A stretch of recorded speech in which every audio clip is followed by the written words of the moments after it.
Hello guys, in this video I'm going to show you how you can draw shapes on the Zoom meeting whiteboard on the Zoom app.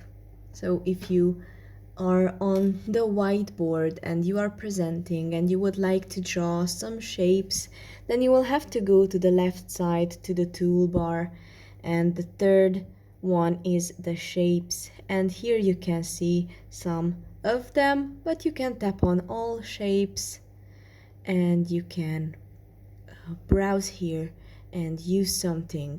And if you tap on one, then you can automatically draw here one of them. For example, you just tap on the board, just tap on the shape, then tap on the board and move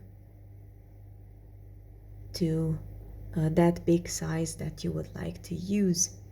And that's pretty much for this video. I hope it was helpful for you. If it was, please consider subscribing and see you in the next one.